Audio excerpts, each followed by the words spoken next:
Hello once again from the Prim Reaper. I'm taking another break from the APA guidelines for now, just because it can get a little dry to focus on those 2 months in a row. I found an article shared on social media that annoyed me on first reading, and on the second reading for the purposes of this video, has actively made my brain melt and start falling out of my ears. It's titled, Why Women Leave.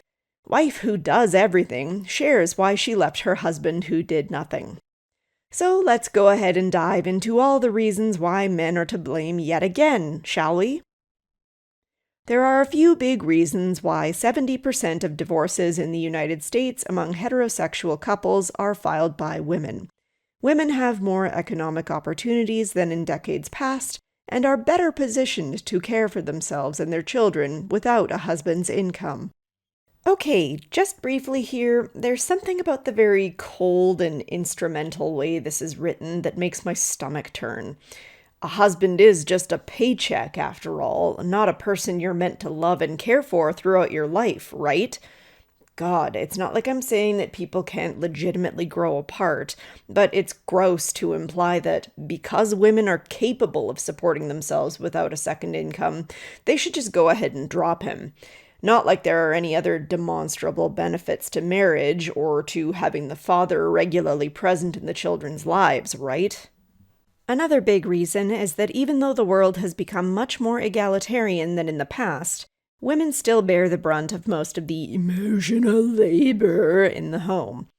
Gilza Fort Martinez, a Florida, US-based licensed couples therapist, told the BBC that men are socialized to have lower emotional intelligence than women, leaving their wives to do most of the emotional labor. Well, that's officially the dumbest phrasing of this kind of claim that I have ever seen. It's one thing to make a statement that emotions are often given less focus in men's lives, or that men are often taught to suppress emotional responses. These things may at least have some kernels of truth to them. But here, you're actually making a claim that men are actively socialized to be less emotionally intelligent. What exactly does that even mean? I clicked the link to seek further clarification, but it only linked to another article in which that same therapist made the same statement in another context. So that was profoundly unhelpful. Let me tell you something. I can imagine that some parents may teach their sons to get their emotions under control because letting your emotions run wild is usually unhelpful. Frankly, I'm teaching my daughters the same thing. But I cannot possibly imagine that people, in this day and age, are teaching their sons to be ignorant of their emotions or emotional responses. And we certainly know they aren't being taught this in schools, so maybe watch the kind of claims you're making? Secondly, studies show that women still do most of the domestic work in the home, so many are pulling double duty for their households.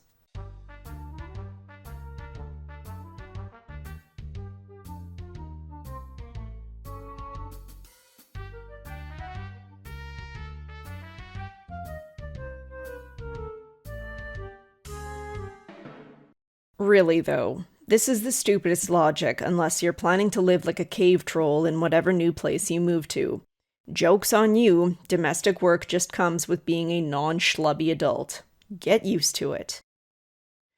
A TikToker with 2 children shared why she decided to leave her husband of 2 decades, and her story recounts a common theme. She did all the work, and her husband did little but complain.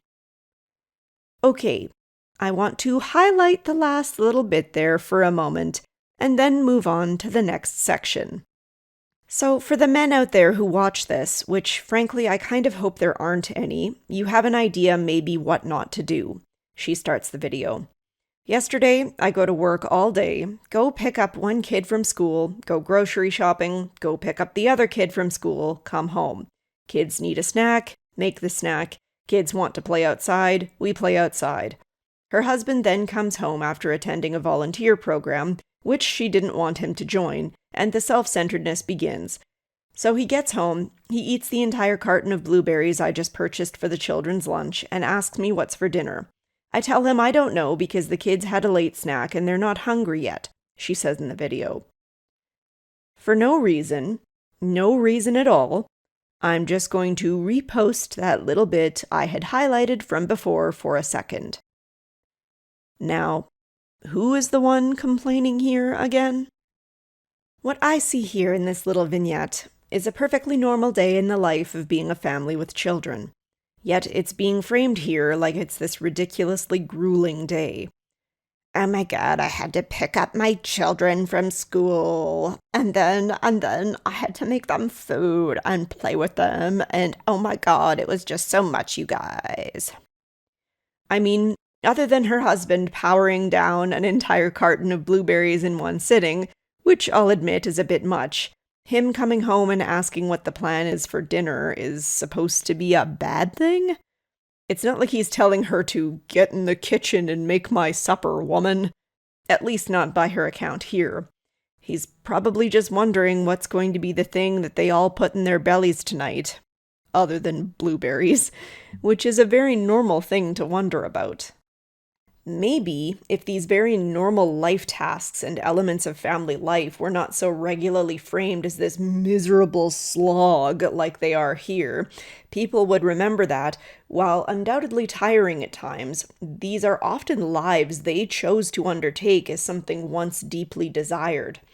I know that having children is not at all times an easy task, but I also remember how deeply I wanted them before I had them, and that feeling has not changed just because I occasionally have to do extra laundry, deal with a little extra toddler sass, or, heaven forbid, have to feed or entertain my own offspring. As for my husband, well, unless we have something explicitly planned, and sometimes even then, he'll regularly ask what the plan for dinner is. I can easily answer this in many different ways. Insert meal plan here, I don't know, or I'm tired, let's get burgers. And it's absolutely a non-issue. Believe it or not, the inquiries of my husband, who I care about and am building a life with, do not strike me as being some unreasonable, out-of-place thing. She then explains how the last time he cooked, which was a rare event, he nearly punched a hole in the wall because he forgot an ingredient. I beg your pardon? Their previous home had multiple holes in the walls. Lady, are you serious? You out here making this out to be some kind of emotional labor problem when your husband is punching holes in the walls? You want to make a video about divorcing your husband.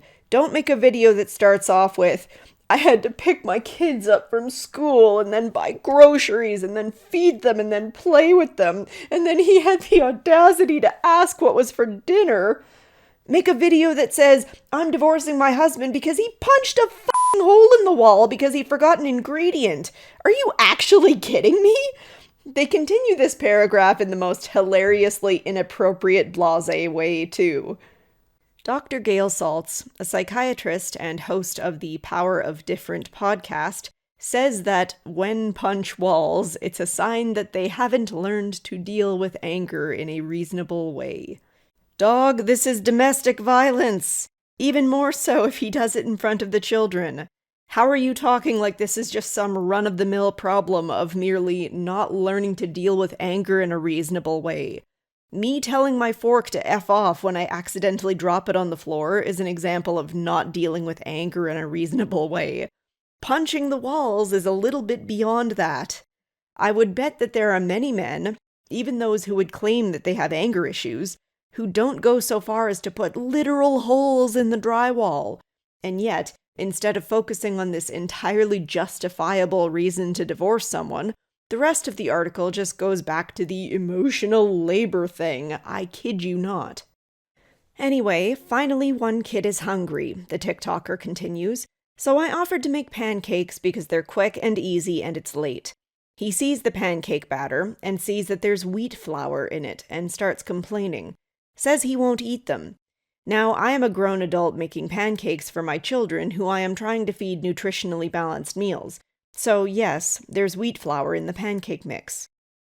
This is just a baffling series of statements for multiple reasons. First of all, why is the husband complaining about wheat flour in the pancakes as though this is not what pancakes are just made from?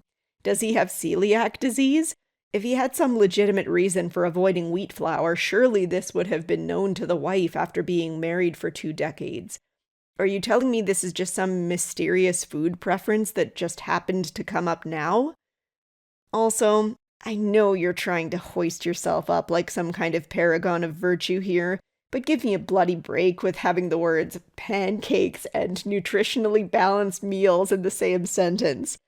I'm no stranger to making pancakes for dinner here and there, but I'm not acting like I'm thoughtfully recreating the food pyramid when I'm doing it. Then her husband says he's not doing the dishes because he didn't eat any pancakes. Friends, the only thing this man does around this house is dishes occasionally. If I cook, he usually does the dishes. I cook most nights, but here's the thing. That's all he does. I do everything else. Everything. Everything. Okay, I mean, it definitely sounds like the husband is being a whiny brat and throwing a temper tantrum at this point, but to be honest, I'm wondering why this is still being focused on when this guy has literally punched holes in the walls. She then listed all of the household duties she handles.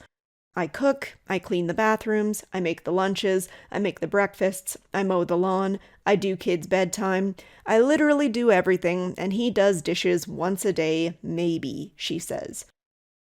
Well, I guess now you'll be doing all that in addition to doing the dishes, huh?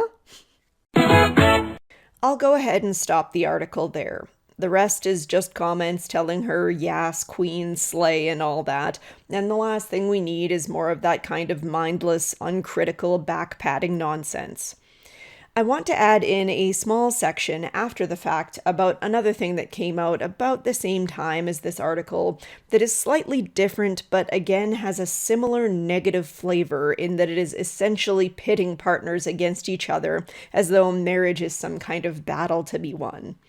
A message to pregnant women. Please give the baby your surname. You carried a baby for 9 months, gave birth, and will be responsible for that child for the rest of your life. When you're registering the baby, ask yourself, why is the father's surname more important than yours? Now, even though this post is talking more about literal labor than the emotional variety, it's nevertheless yet another sassy example of messaging as though women are being pushed down by their male partners in various ways, and how they should instead take charge and whatnot. It puts an odd adversarial spin on something that should be seen as a collaborative family decision. While many cultures do pass down the paternal surnames, this is hardly a universal choice, and some cultures may be more likely to adopt multiple surnames, or even the maternal surname. Either way, this post is acting like the mother should just be allowed to make a unilateral decision rather than consulting with the father of the child in advance. Putting aside that if the mother had taken the surname of her father when she was born, one would wonder why the maternal grandfather's surname should carry more weight than the father's surname, but I digress. Having a child is not something that a woman does individually. The child has 2 parents, and raising said child should be a collaborative effort by both parents. If you're starting off this child's life with the idea that one parent should have more decision-making power than the other, then you're already starting off on the wrong foot. Which brings me to my main point. In both this and the previous article, there's this overarching attitude that women are in competition with their partners in some way. Like there's some sort of tally to be kept, where each partner has to be in exact lockstep with every household or life task to be done in order to be fair, or where under no circumstances can the man be allowed to have any sort of power over the woman or the children lest he be oppressing them. It's this very modern and somewhat unrealistic view of what a marriage should constitute, and I think this kind of focus is causing many people to be unhappy and negative in situations where they might otherwise think nothing of. Sometimes a chase for exact equality is a losing battle and will cause more frustration than anything else, and it's incumbent upon us to recognize this. For example, how do you truly recognize the difference in weight behind things like cleaning the bathroom and preparing meals versus a long day at work? to say nothing of the different levels of stress in different types of work.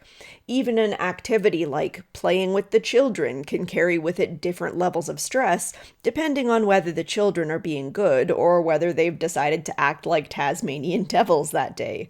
And as I talked about in my previous video on this subject, what is really so wrong with asking for help on days where you feel you've had a hard day at home?